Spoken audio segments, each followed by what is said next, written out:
글쎄요. 뭐 여러분들 이런 일에 요즘 뭐 광고도 공익광도 나옵니다만 나는 아닐 거야, 나는 안 당해라고는 하지만 꼭 여전히 이런 사건이 벌어지고 있으나 김기혁 아나운서. 예, 이 사건의 범행은 덜미가 은행에서 잡히게 되는데요. 아하. 그 해당 영상도 이 은행의 ATM기 앞에서였습니다. 아하. 함께 보시겠습니다.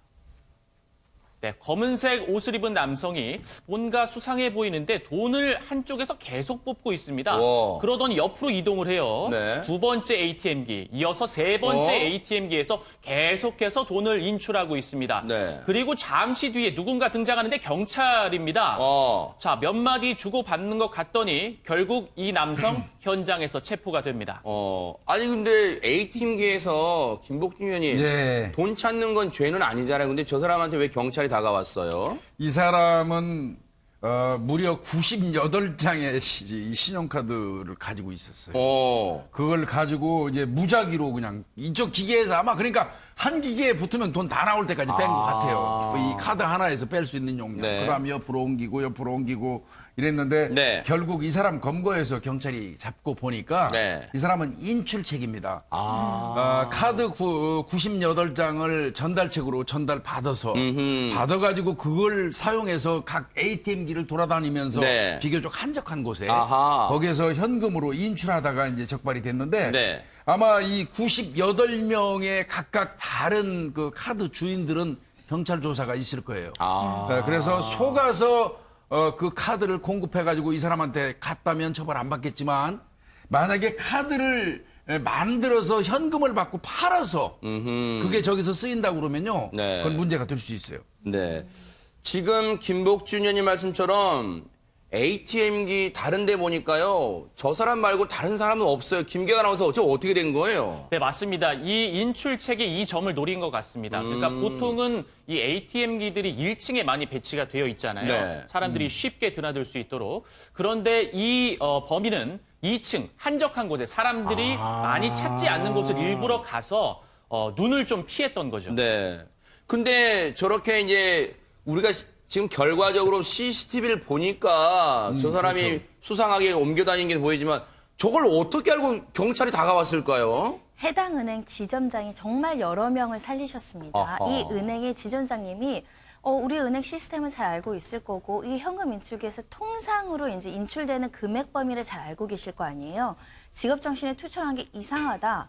사나흘 동안 하루도 아니고 왜 이렇게 많은 현금이 인출되지? 여기에 의문을 품고 CCTV로 확인을 했다라고 하고요. 네. 뭔가 수상한 느낌이 들어서 경찰에 신고하셨습니다. 이야, 진짜 이 지점장님의 촉이 정말 대단하시고 고객분들을 사랑하시는 분이 진짜. 자, 이 지점장님의 얘기 한번 들어보시고 이어가 보도록 하겠습니다.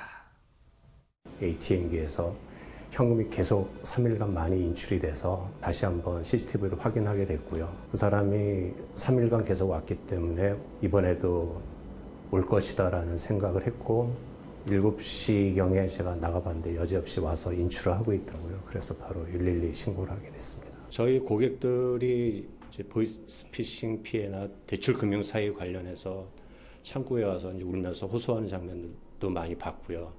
그런 장면들 속에서 진짜 이런 보이스피싱 범죄라든지 대출금융 사기 범죄는 굉장히 큰 범죄라고 생각을 해서 두서없이 그냥 바로 112에 신고하게 됐습니다. 32년간 경찰 생활하시면서 촉이 뛰어나기로 유명하신 김복준 의원이 보실 때는 저 지점장님의 촉 어떻습니까? 지점장님 나름대로 이 노하우가 있고요. 아하. 정말 촉이 뛰어나신 것 같아요. 네. 저분 지금 얘기하신 게 그거잖아요. 은행을 운영하다 보면 그 지점을 운영하다 보면 ATM기에서 일반적으로 한 달간 얼마 정도가 인출된다는 통계가 있을 거예요.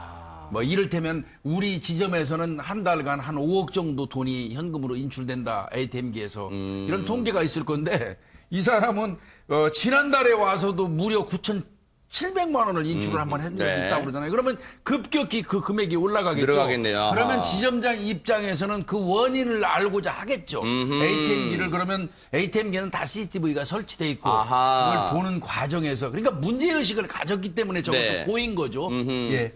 사실 이 지점장님은 큰일 나신 거예요. 저 은행에는요, 여러분 많이 아는, 여러분 흔히 있는 그 은행이란 말이에요.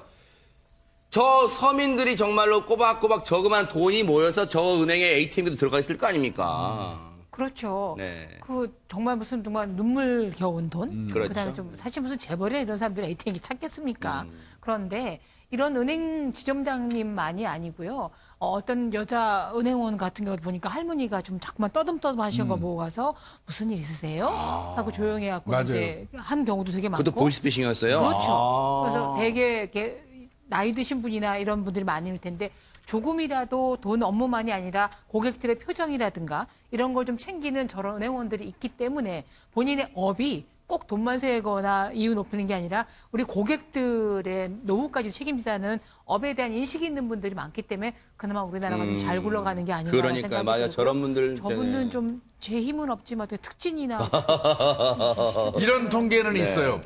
은행 창구에서 근무하는 직원이 관심을 가지면 네. 보이스피싱 범죄의 25%가 예방된다. 아, 그런 통계가 네, 있어요? 그런 통계가 있어요. 오. 그리고 그 위에 이제 지금 이분처럼 지점장이나 그 네. 결제 라인에 있는 분들이 또 그 관심을 가지면 그렇죠. 25%가 추가된다. 아, 그래요? 그럼 그- 절반을 보이스피싱 예방이 가능하다. 이런 그 연구 결과도 있기는 해요. 네. 예. 정말 지점장님은 퇴근 시간 이후잖아요. 7시면. 네네. 7시쯤에 많이 찾아간다는 거 보고 김복준 의원님이 좀 알려주신 것 같은데 그 딱 시간대를 맞춰가지고 가서 네. 또 이렇게 그러니까요. 훌륭하시죠. 그런 이제 네. 관심을 가지셨기 때문에 잡을 수 있었단 말이에요. 그런데 강문혁 변호사님 좀 걱정되는 게 네네. 지금 인출책을 잡았단 말이에요. 지금 네, 그렇죠. 이 주범을 잡아야 될 거 아니에요. 예, 이 보이스피싱 범죄에서 주범을 잡기란 굉장히 참 어려운 그래요? 일이기도 합니다.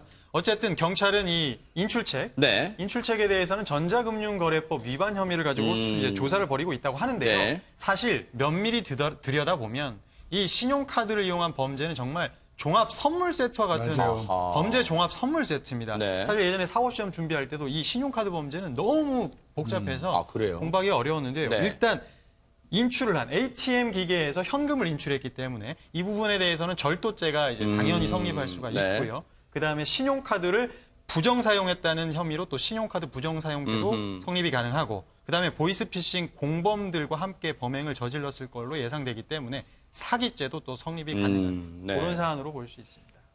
보이스피싱은요. 뿌리 뽑아야 될 범죄인데요. 이건 경찰인만으로는 안 돼요. 지금 이 사건처럼요. 각 기관들이요. 면밀하게 관심을 가지실 때만 이 땅에서 보이스피싱이란 5글자가 없어질 것 같다. 이런 생각도 해봅니다.